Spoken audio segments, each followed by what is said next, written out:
donde el apóstol Juan, en los primeros 21 versículos, nos ha estado presentando o nos presentó dos milagros que Jesús efectuó, a los cuales Juan le llama señales.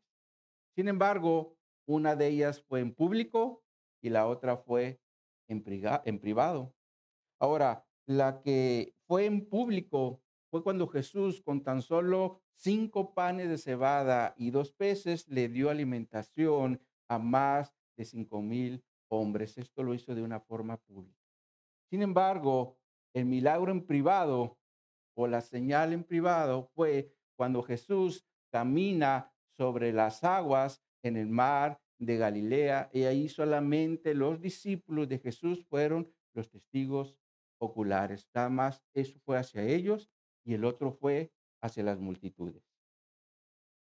Ahora, después de estos dos milagros, o señales, el apóstol Juan nos va a presentar un diálogo primeramente entre Jesús y los que habían comido del otro lado del lago en Tiberias.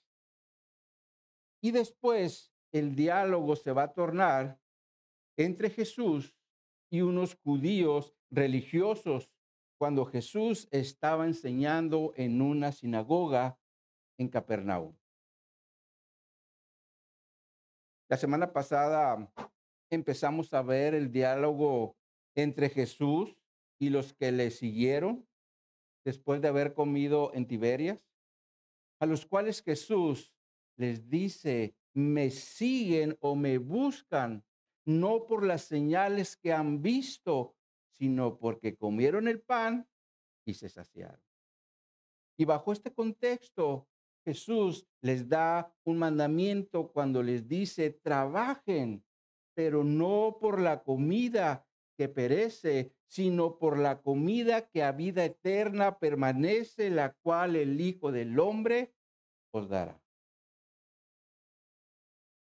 Sin embargo, esta obra de la que está hablando Jesús es hacia el futuro, porque en esos momentos Jesús aún no había muerto en la cruz por el pecado del hombre, ni había resucitado de los muertos para ofrecer la vida eterna. Por eso Jesús lo presenta hacia el futuro cuando les dice: el Hijo del Hombre os dará. Ahora, como esto para nosotros ya es pasado, Jesús hoy nos sigue ofreciendo la comida que a vida eterna permanece, misma que nos alimenta espiritualmente desde hoy hasta que estemos en su presencia. Ahora, Jesús, después de dar este mandamiento de trabajar por la comida que no perece, va a tratar el tema del pan del cielo en los versículos 26 al 40.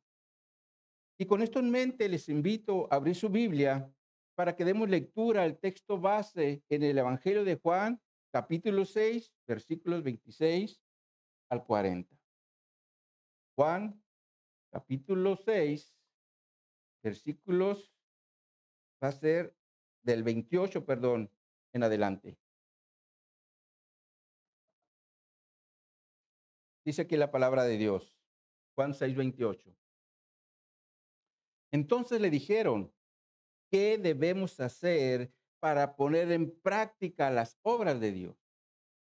Respondió Jesús y les dijo: esta es la obra de Dios, que creáis en el que Él ha enviado.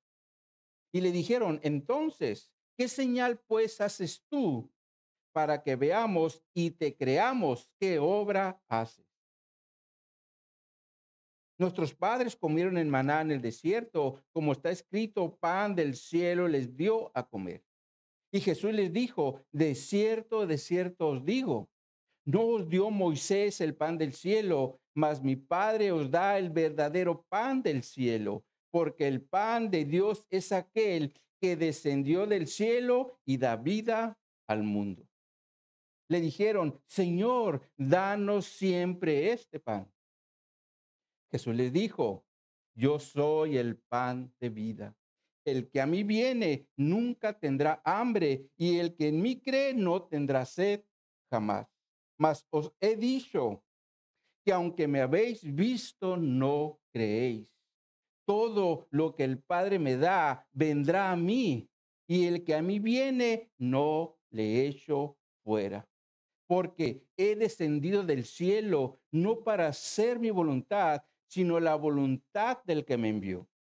Y esta es la voluntad del Padre, el que me envió, que de todo lo que me diere, no pierda yo nada, sino que le resucite en el día postrero. Y esta es la voluntad del que me ha enviado, que todo aquel que ve al Hijo y cree en él tenga vida eterna, y yo le resucitaré en el día postrero. El título que le hemos dado a esta enseñanza es: Yo soy el pan de vida, o el pan del cielo. Yo soy el pan del cielo. Vamos a orar. Oh mi Dios, queremos poner esta enseñanza en tus manos para que tú nos sigas hablando al Espíritu, Señor. Y si estamos muertos, que tú nos des vida, Señor, porque tu palabra es vida. Queremos poner esta enseñanza bajo tu dirección. Te pido que el Espíritu Santo obre a través de tu palabra y salgamos de este lugar edificados con tu palabra o transformados, conforme a tu voluntad que tengas el día de hoy en cada uno de nosotros. Así que, Señor, nos ponemos en tus manos, háblanos, guíanos y bendícenos. En Cristo Jesús te lo pido. Amén. En los desiertos de Australia,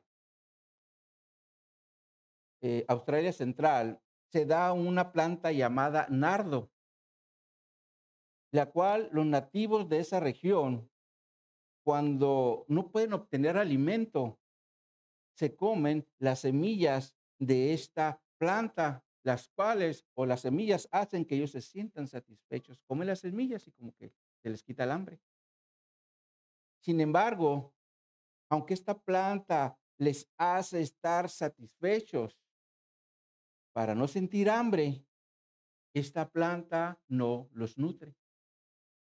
Y se cuenta que en una ocasión un grupo de exploradores se quedaron sin comida y el líder del grupo les dice que los nativos comían esa planta y por lo tanto le dijo, pues comamos, alimentémonos de ahí, ya que no tenemos alimento. Y así lo hicieron día tras día para satisfacer su necesidad de hambre. Sin embargo, como las semillas de esta planta no nutren, solo satisfacen, conforme fueron pasando los días, empezaron a quedarse sin fuerzas y fueron muriendo poco a poco por la desnutrición. De hecho, uno de ellos fue el que sobrevivió y pudo contar la historia. Esto nos enseña, mis hermanos, que hay alimentos que pueden dar satisfacción, pero no nutrir.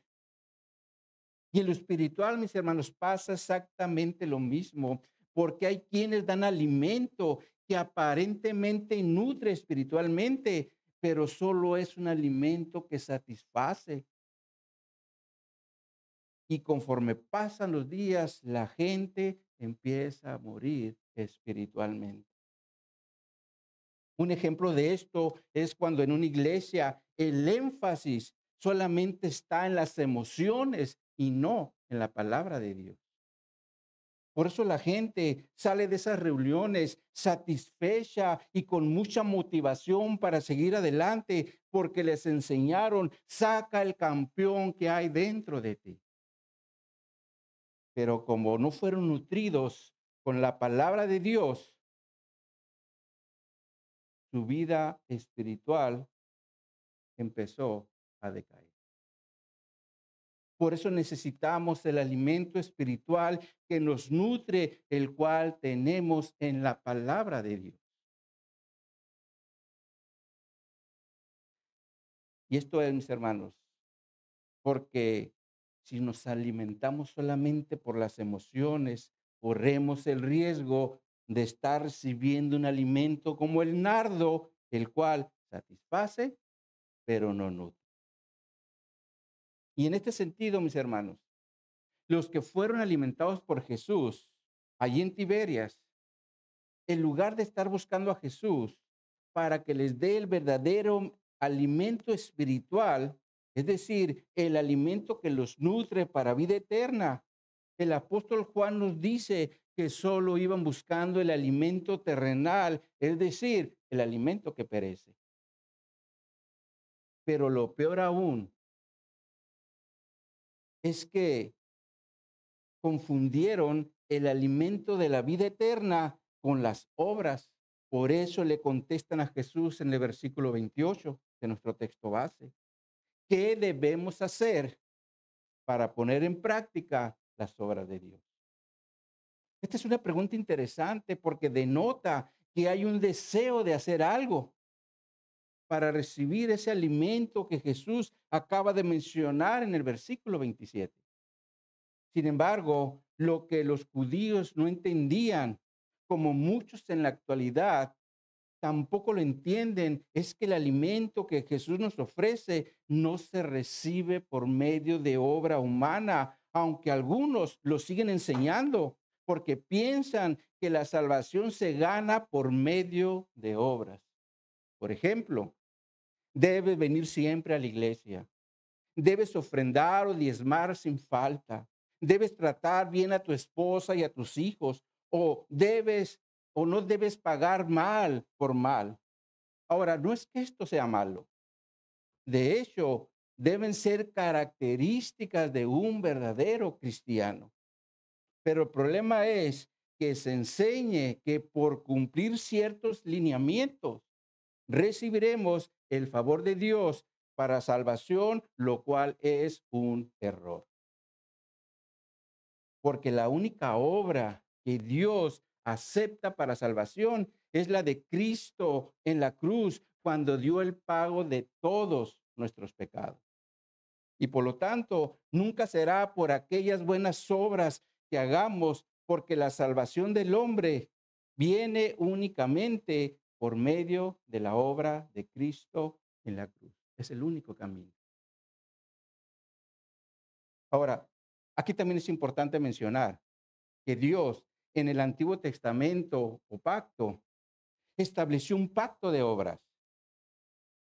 Este pacto lo estableció con Israel con la finalidad de bendecirlos. Solo que esta bendición dependería de su obediencia a los mandamientos de Dios.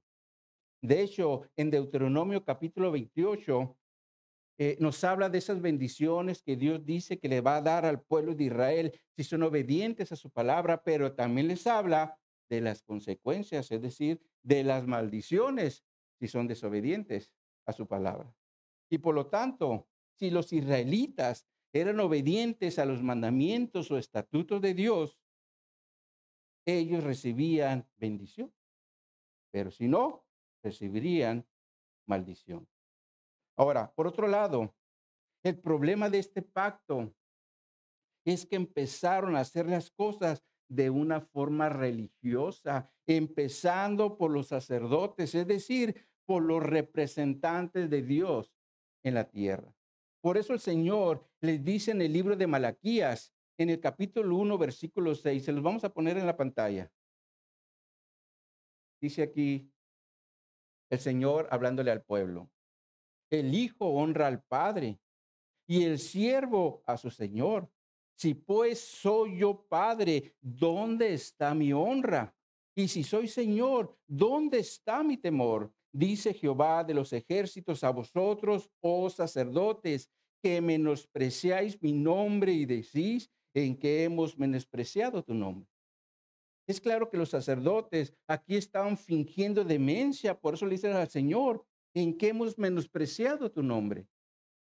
Y Dios, a partir del versículo 7 en adelante, le va a dar los detalles de por qué ellos lo estaban deshonrando. Entre ellos les dicen, o les dice al pueblo o a los sacerdotes, que ellos estaban ofreciendo sobre el altar para inmundo. Y en el sacrificio, estaban ofreciendo animales ciegos, cojos y enfermos. Ahora, también por medio del profeta Isaías, en el capítulo 1, versículos 11 al 16, les dice, ¿para qué me sirve?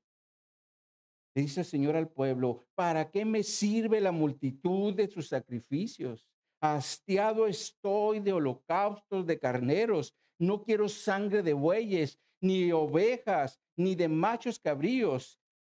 No me traigan más ofrenda vana. El incienso me es abominación, como la luna nueva y el día de reposo. El invocar asambleas no lo puedo sufrir. Son iniquidad vuestras fiestas solemnes. Esto nos enseña, mis hermanos, que Dios llegó a un punto donde dijo, hasta aquí. Por eso es que vinieron los cautiverios sobre las 12 tribus de Israel, ¿verdad? Ya que los asirios se llevaron a las 10 tribus del norte y los babilonios a las 2 tribus del sur. Sin embargo, mis hermanos, como la salvación vendría por la obra de Cristo, Dios sacó a la tribu de Judá del cautiverio para que Jesús naciera de esa descendencia en Israel. Y como los judíos con los que Jesús está hablando, ellos seguían bajo el pacto de obras. Esto los hizo pensar que el pan que no perece se podía obtener por medio de hacer algo. Por eso le dicen a Jesús, ¿qué debemos hacer? Otra versión dice, ¿qué tenemos que hacer? Como si se tratara de dar cumplimiento a algún mandamiento que Dios había establecido en su ley. De hecho, por eso también dicen, para poner en práctica la obra de Dios, como diciendo, para hacer la obra de Dios. Pero como la obra de Dios, mis hermanos, no se trata del cumplimiento de un mandamiento como se había establecido en el antiguo pacto, Jesús le responde en el versículo 29 y les dice, esta es la obra de Dios, que creáis en el que Él ha enviado. Jesús aquí les aclara que la obra de Dios es creer, del griego pisteo, lo cual se refiere a confiar en algo, y en este caso es confiar en Jesús, a quien el Padre había enviado. Lo cual quiere decir que Jesús, como Dios encarnado, está haciendo una transición del antiguo pacto al nuevo pacto, es decir, del pacto de obras al pacto de gracia por medio de la fe. Por eso también el apóstol Pablo dijo en Efesios, en los versículos 8 al 10, se los vamos a poner en la pantalla. Dice aquí Pablo a los Efesios, y también nos dice a nosotros, porque por gracia sois salvos por medio de la fe, y esto no de vosotros, pues es don de Dios, no por obras para que nadie se gloríe, porque somos hechura suya, creados en Cristo Jesús para buenas obras, las cuales Dios preparó de antemano para que anduviéramos en ellas. Lo cual quiere decir que ahora hacemos obras, pero no para salvación, porque ya somos salvos, sino que hacemos esas obras que Dios preparó para que andemos en ellas. Sin embargo, mis hermanos, como Jesús les está diciendo a los israelitas o a los judíos que la obra de Dios ahora es creer, esto les hace dos preguntas. O sea, más bien el pueblo, a los que están escuchando a Jesús, cuando vieron que Jesús les dijo, esta es la obra de Dios, le hacen dos preguntas y esa es la que le hace después. Y la primera es, ¿qué señal pues haces tú para que veamos y te creamos? Y la segunda es, ¿qué obra haces? Es claro que la mente judía, para que una persona pudiera venir de parte de Dios y pudieran creer en él, debería hacer señales. Por eso la Nueva Traducción Viviente traduce el versículo 30 de la siguiente forma. Se los ponemos en la pantalla. Dice aquí esta traducción. si quieres que creamos en ti, le respondieron, muéstranos una señal milagrosa que puedes hacer. Ahora, lo interesante de esto, mis hermanos, es que Jesús ya había dado una señal milagrosa, como cuando alimentó a los 5,000, ¿verdad? Y también, de hecho, Juan nos habla de que los judíos le estaban siguiendo cuando miraban las obras que él hacía, y tenemos el ejemplo del tanque de Bethesda, ¿no? Donde había un hombre que tenía más de 38 años ahí postrado y viene Jesús y le da sanidad. Pero tú indica, mis hermanos, que estos hombres no le estaban poniendo atención a estas señales. Por eso Jesús les dice en el versículo 26, no me buscan no porque han visto las señales, sino porque comieron y se saciaron. El objetivo era lo que le estaba dando Jesús y no las señales que estaba haciendo. Pero como Jesús también les dice que la obra de Dios es que crean en Él, los israelitas ahora le demandan una señal como en el antiguo pacto. Por eso dicen en el versículo 31, nuestros padres comieron el maná del cielo, como está escrito, pan del cielo les dio a comer. Los israelitas aquí están trayendo a la memoria la escritura de Éxodo 16:14, donde dice, y Jehová dijo a Moisés, he aquí yo os haré llover pan del cielo, y el pueblo saldrá y recogerá diariamente una porción de un día para que yo los pruebe si hay en mí o no. Para que yo los pruebe, perdón, si andan en mi ley o no. Y aquí es donde hay una acción divina o un milagro, porque Dios hizo que cayera pan del cielo, al cual llamaron maná. Y esto fue con la intención de darles alimentos. Por eso aquí le están diciendo a Jesús, nuestros padres comieron el maná del desierto. Sin embargo, en la segunda parte del versículo 31, ellos introducen a Moisés cuando dice, como está escrito, pan del cielo les dio a comer. Miren cómo lo traduce la nueva traducción viviente, versículo 31. Dice esta traducción, después de todo, nuestros antepasados comieron maná mientras andaban por el desierto. Las escrituras dicen, Moisés dio de comer pan del cielo. Es claro que el énfasis aquí está en Moisés y no en Dios. Y por lo tanto, es como si le estuvieran diciendo a Jesús, si fuiste enviado del cielo y quieres que creamos en ti, danos una señal como la de Moisés, cuando le dio de comer a nuestros padres en el desierto. Pero como esto, mis hermanos, no era cierto, porque no fue Moisés el que les dio el pan del cielo, Jesús les responde o les contesta en el versículo 32. De cierto os digo, no os dio Moisés el pan del cielo, mas mi Padre os da el verdadero pan del cielo.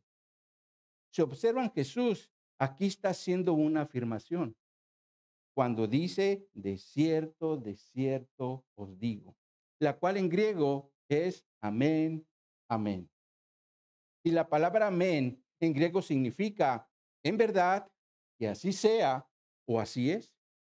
Por ese motivo, cuando terminamos nosotros de orar, hacemos una oración, hacemos una afirmación y decimos amén, como diciendo así sea.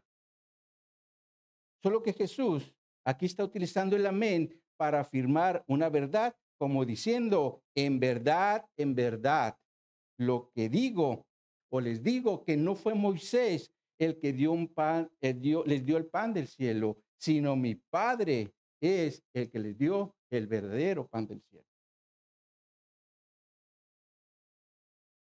Y ahora, algo interesante es que Jesús aquí está presentando el verbo dar de forma presente y activa, lo cual indica que es algo que Dios sigue haciendo.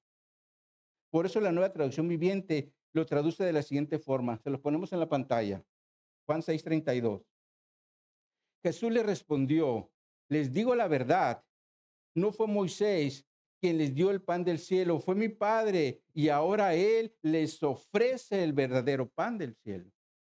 Lo cual quiere decir que es algo que Dios sigue haciendo, porque lo presenta en un verbo presente y activo.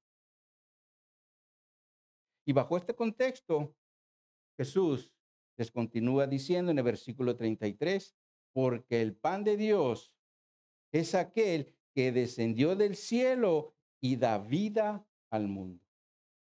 Jesús aquí establece dos cosas en relación al pan de Dios.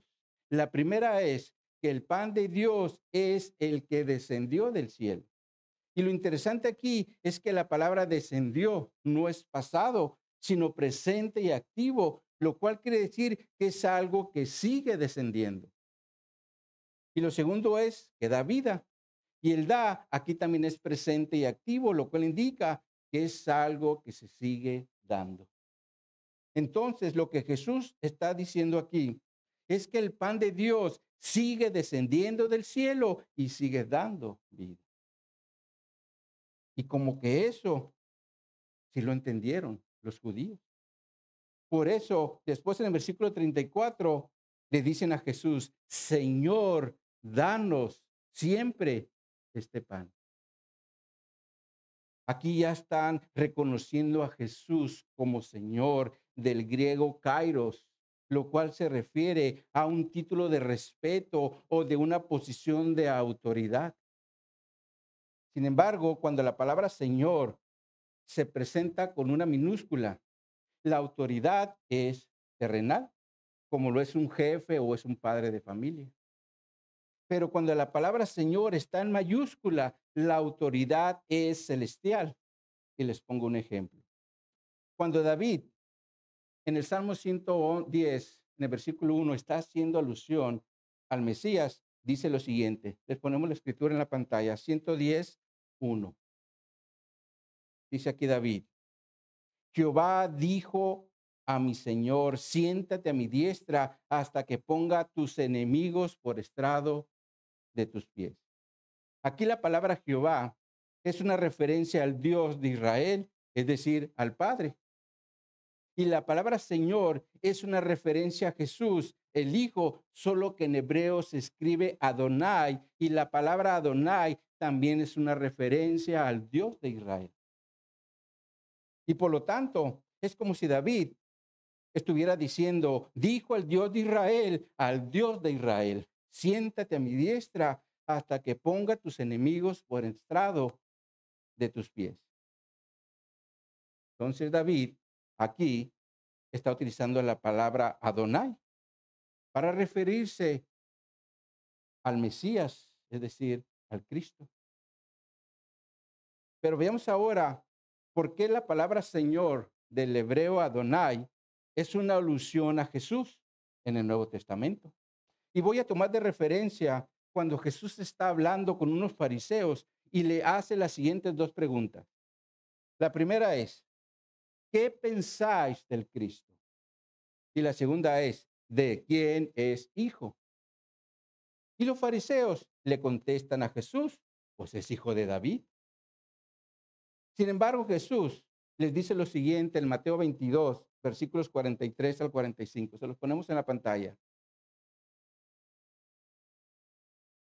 Dice Jesús, pues como David en el espíritu le llama Señor, diciendo, dijo el Señor a mi Señor, siéntate a mi derecha hasta que ponga tus enemigos por estrado de tus pies. Pues si David le llama Señor, como es hijo. Jesús aquí les dice, si el Cristo es hijo de David, ¿por qué David le llama por el Espíritu Señor, del griego kairos? Y Jesús aquí está utilizando la referencia del Salmo 110:1, porque es el que habla de él. Ahora, cuando Pedro está dando su primer discurso en Pentecostés, cuando cayó el Espíritu Santo y se levanta la iglesia en el primer siglo, él le dice a los judíos que estaban ahí reunidos lo siguiente. A este Jesús resucitó Dios, del cual todos somos testigos. Así que exaltado por la diestra de Dios y habiendo recibido del Padre la promesa del Espíritu Santo ha derramado esto que vosotros veis y oís. Porque David no subió a los cielos, pero él mismo dice, dijo el Señor a mi Señor, siéntate a mi diestra hasta que ponga tus enemigos por estrado de tus pies. Y después les dice en Hechos 2:36, y ese se las pongo en la pantalla. Les dice aquí, sepa pues ciertísimamente toda la casa de Israel que este Jesús, a quien vosotros crucificasteis, Dios le ha hecho Señor y Cristo. Entonces es claro que Jesús es el Cristo, el Adonai, mencionado por David en el Salmo 111, y por lo tanto también es el Dios de Israel.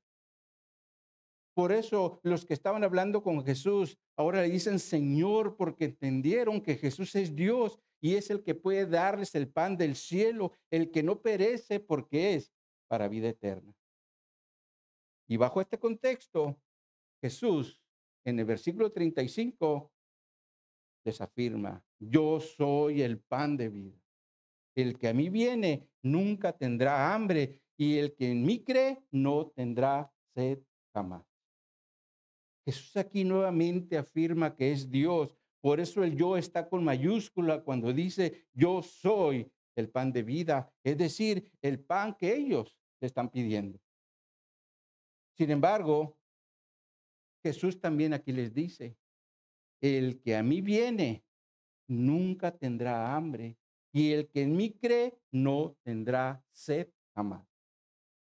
Jesús aquí afirma que puede darnos dos elementos que son indispensables para seguir con vida. Y estos son el alimento y el agua.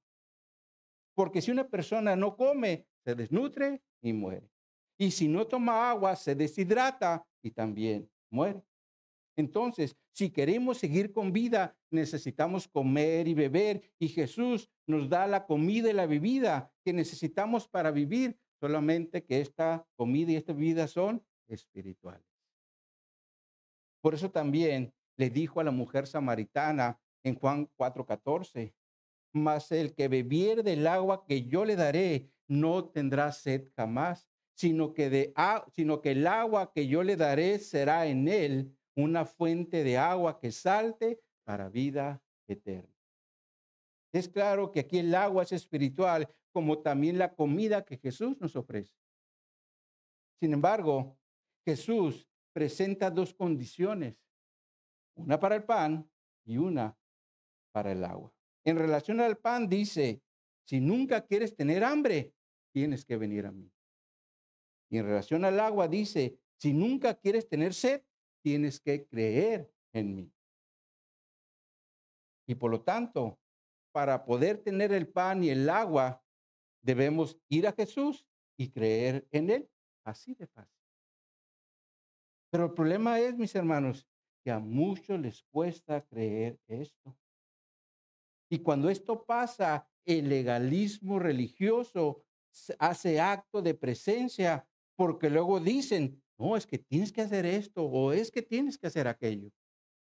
Como si la obra de Cristo en la cruz no hubiera sido suficiente. Así que cuidado con el legalismo religioso. De hecho, fue uno de los grandes problemas con los que Jesús tuvo que lidiar en su ministerio terrenal. Porque los religiosos en Israel, en lugar de estar enseñando al pueblo a ser obedientes a los mandamientos de la ley, estaban poniendo por encima de la ley las tradiciones. Por ejemplo, en una ocasión, ciertos escribas y fariseos le dicen a Jesús, ¿por qué tus discípulos quebrantan la tradición de los ancianos? Porque no se lavan las manos cuando comen. A lo que Jesús le contesta, ¿por qué también vosotros quebrantáis el mandamiento de Dios por vuestra tradición? Y luego Jesús les da el sustento bíblico en Mateo 15:4, donde dice, porque Dios mandó diciendo, honra a tu padre y tu madre, y el que maldiga padre o madre que muera irremisiblemente. Aquí Jesús está citando Éxodo 20:12. Sin embargo, también después les dice en Mateo 15, en los versículos 5 y 6, se los vamos a poner en la pantalla.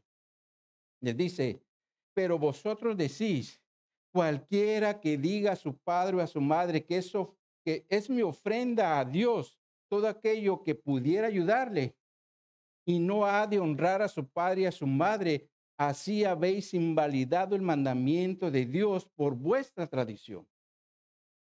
Y después les va a continuar diciendo en el versículo 7 al 9, hipócritas, bien profetizó de vosotros Isaías cuando dijo, este pueblo de labios me honra, mas su corazón está lejos de mí, pues en vano me honran, enseñando como doctrinas mandamientos de hombres. Esto es lo que hace el legalismo, mis hermanos, porque quitan los mandamientos de Dios y ponen por encima los mandamientos de hombre. Y lo mismo es en relación a la salvación que Jesús nos otorga, porque solamente tenemos que ir a Él y creer en Él. La pregunta aquí es, ¿te cuesta creer esto? Y espero que no. Sin embargo, mis hermanos, aquí también es importante hacer una aclaración, porque si una persona va a Jesús y cree en Él, eso no significa que puede vivir como se le dé la gana. Porque si lo hace, eso significa que Dios no ha hecho la obra en su corazón para que ande en la nueva vida que Jesús nos ofrece.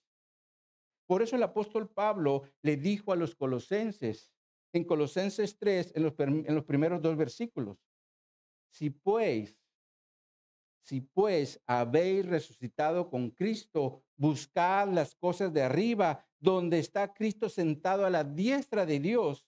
Poned la mira en las cosas de arriba, no en las de la tierra.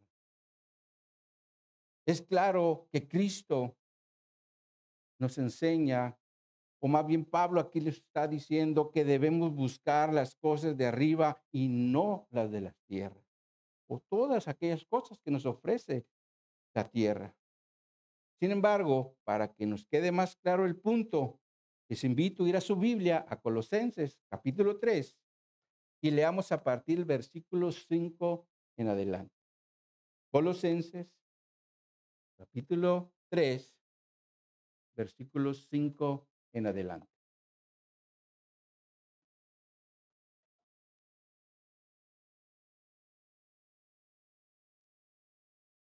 Colosenses, capítulo 3,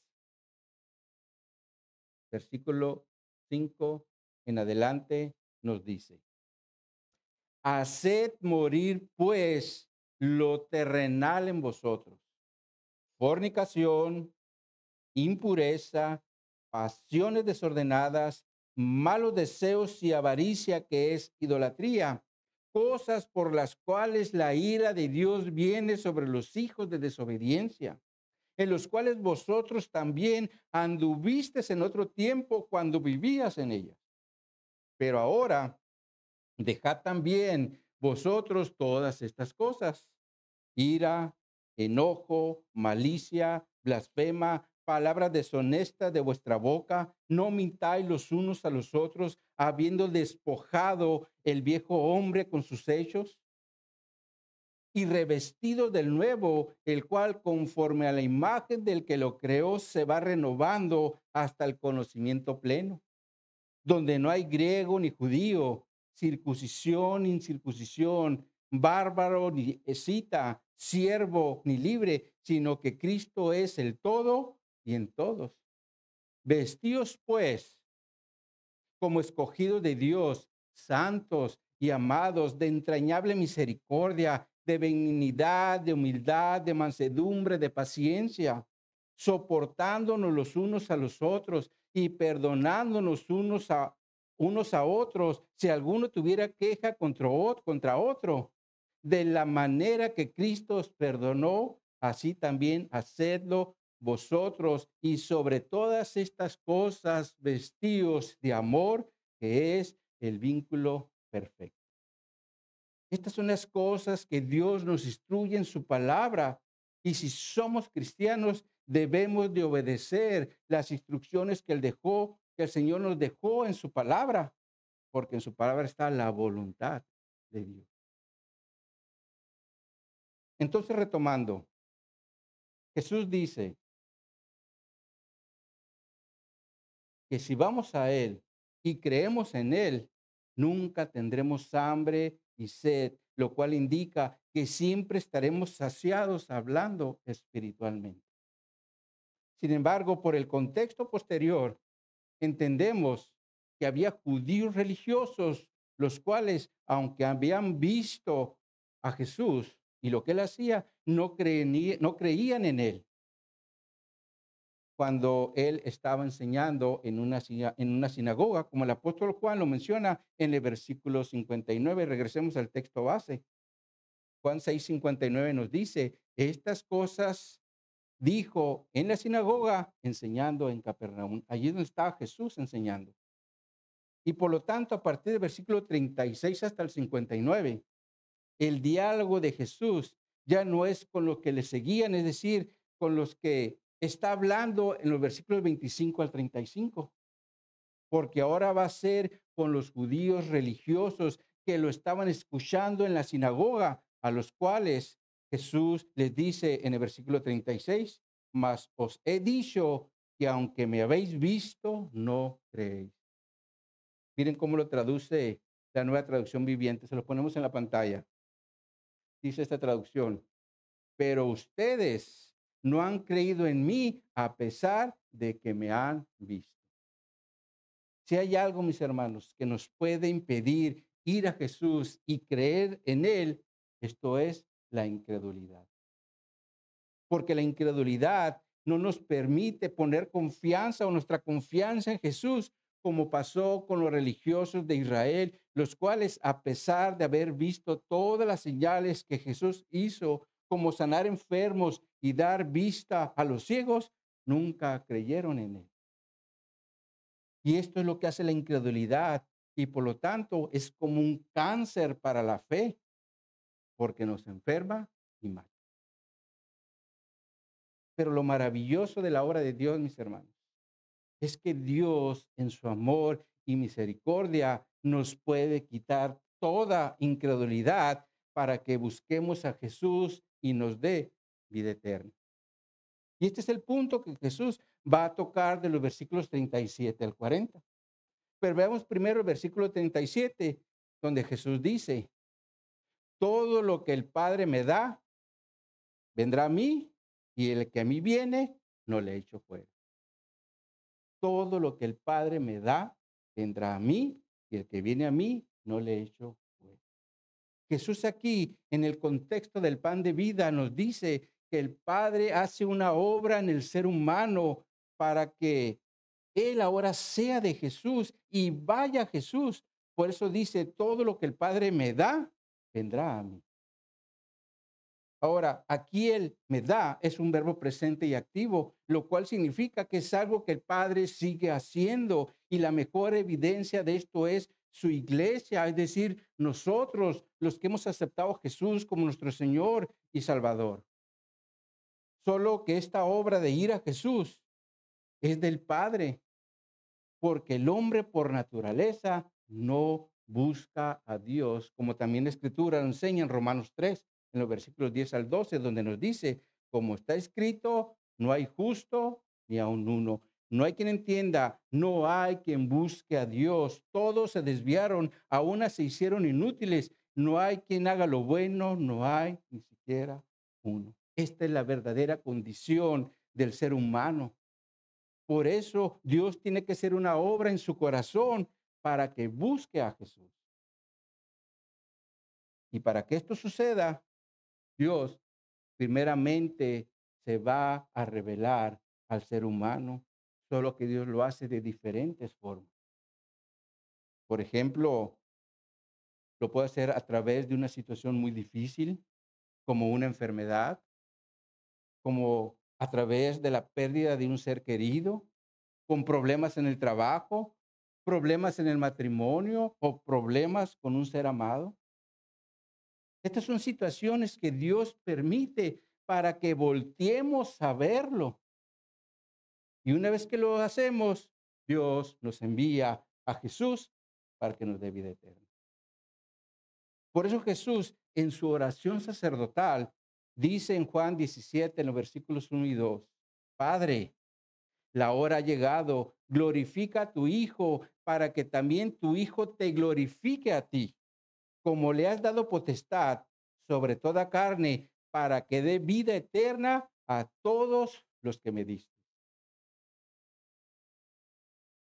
Y en Juan 17:3 dice, y esta es la vida eterna, que te conozcan a ti, el único Dios verdadero, y a Jesucristo a quien has enviado. Es claro que el propósito por el cual el Padre nos envía a Jesús es para que le conozcamos a Él, al Padre, pero también a Jesús. Por eso le envió, porque esta es la vida eterna, conocer al Padre y conocer a Jesús. Por eso Jesús también dice en Juan 17, en los versículos 6 al 8, se los vamos a poner en la pantalla. Dice aquí Jesús, está hablando con el Padre. He manifestado tu nombre a los hombres que del mundo me diste. Tuyos eran y me los diste y han guardado tu palabra. Ahora han conocido que todas las cosas que me has dado proceden de ti, porque las palabras que me diste les he dado y ellos las recibieron y han conocido verdaderamente que salí de ti y han creído que tú me enviaste. Es claro que en el plan de redención, el Padre y el Hijo trabajan en unidad para que nosotros busquemos a Jesús, creamos en Él y nos dé vida eterna. Por eso Jesús, en la segunda parte del versículo 37 de nuestro texto base, dice, y al que a mí viene, no le echo fuera. Lo cual quiere decir que Jesús no nos va a rechazar y esto nos habla de seguridad de salvación. Por eso Jesús también dijo en Juan 10, en los versículos 27 al 30, se los ponemos en la pantalla. Dice aquí la escritura, mis ovejas oyen mi voz y yo las conozco y me siguen. Y yo les doy vida eterna y no perecerán jamás, ni nadie las arrebatará de mi mano. Mi Padre que me las dio es mayor que todos y nadie las puede arrebatar de la mano de mi Padre. Yo y el Padre uno somos. Lo cual quiere decir que como el Padre y Jesús son uno, nadie puede arrebatar de sus manos a las ovejas que vienen a Él. ¿Por qué? Porque estamos salvos o estamos a salvos con Jesús. Por eso Jesús dice, no le echo fuera. Otra versión dice, no lo rechazaré. Ahora, algo que también es importante aclarar es que como nosotros no sabemos quiénes son los que el Padre le dio a Jesús, fácilmente podemos pensar que algunos sí son de Jesús cuando no lo son, o al revés, pensando que algunos no son de Jesús cuando sí lo son.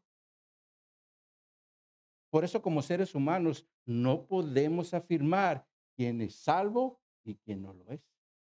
Aunque ciertamente, mis hermanos, hay elementos que nos ayudan para poder considerar si una persona realmente ha sido salva. Por ejemplo, es una persona que no falta a ninguna de las reuniones de la iglesia porque lo hace por voluntad propia, ofrenda o diezma también por voluntad propia, le canta a Jesús, se relaciona con otros hermanos. Estas son evidencias que dimos hoy, parece que Dios sí hizo una obra en ello. Sin embargo, mis hermanos, aún así los hechos nos pueden engañar. De hecho, hay gente que por mucho tiempo estuvo reuniéndose en una iglesia, pero ahora ya no asisten, incluso viven como el mundo. Entonces, lo que sí podemos afirmar es lo que la Escritura nos enseña, que hay seguridad de salvación, pero también debemos entender que hay falsos en la iglesia. La pregunta es, ¿con cuál me identifico? ¿Me identifico con el verdadero o me identifico con el falso? Ahora, si somos verdaderos, pues sigamos adelante, perseverando en la fe del Evangelio.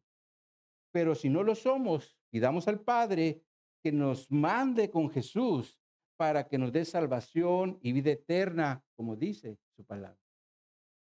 Ahora, retomando, Jesús dice que nunca va a rechazar a una persona si el Padre se lo da. Sin embargo, también nos dice que es porque Él descendió del cielo, versículo 38, donde dice, porque he descendido del cielo no para hacer mi voluntad, sino la voluntad del que me envió. Es claro que Jesús, mis hermanos, siempre, pero siempre buscó hacer la voluntad del Padre y nunca la suya. Y esto es algo que también debemos tener en cuenta porque nuestra carnita siempre quiere hacer su voluntad y no la de Dios.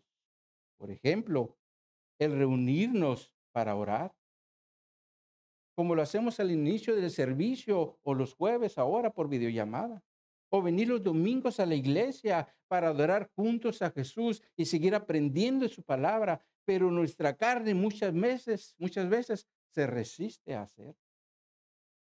La realidad es que esta es una lucha interna entre nuestra carne y nuestro espíritu.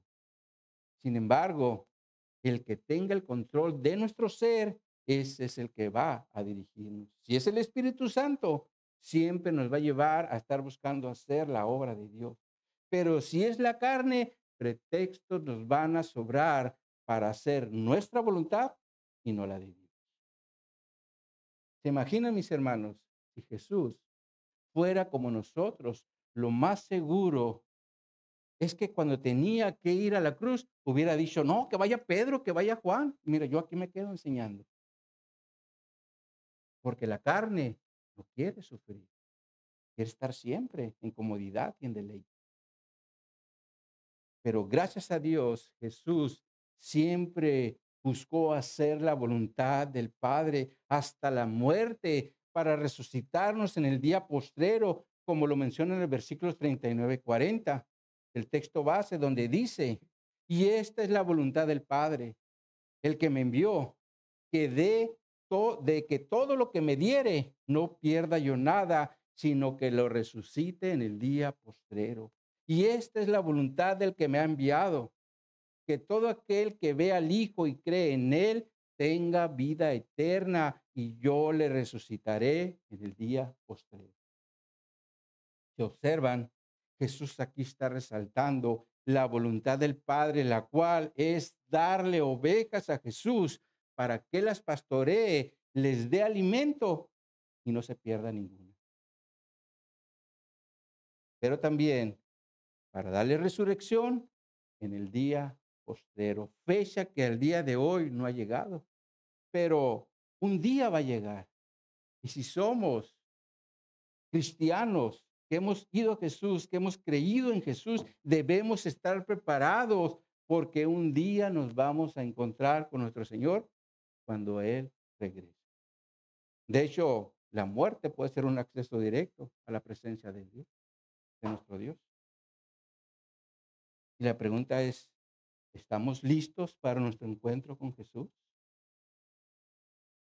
Pero para que esto sea posible, necesitamos primeramente ir a Él y creer en Él. Amén.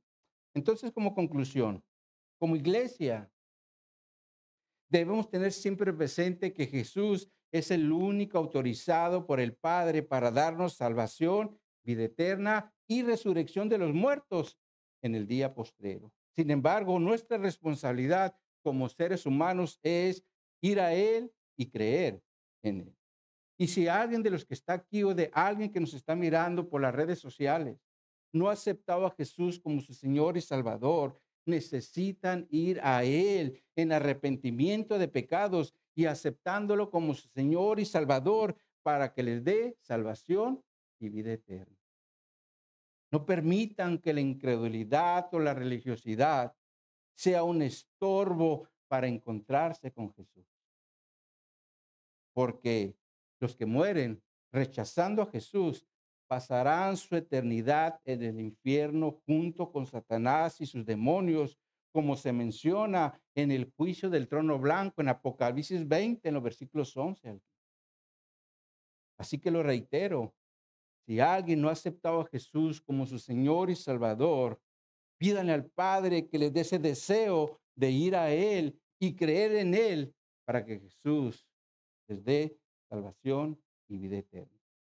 Pero por otro lado, si los que estamos aquí ya hemos aceptado a Jesús como nuestro Señor y Salvador, les invito a seguir adelante predicando el Evangelio a los perdidos y siendo obedientes a la palabra de Dios.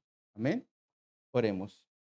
Oh Padre bendito, te damos gracias por tu palabra, donde recibimos instrucción, donde también aprendemos que tú autorizaste a Jesús para ser nuestro Salvador, para que si vamos a Él no nos rechace, pero también para que nos dé vida eterna y nos dé resurrección en el día postrero. Gracias, Señor, porque tuviste misericordia de nosotros.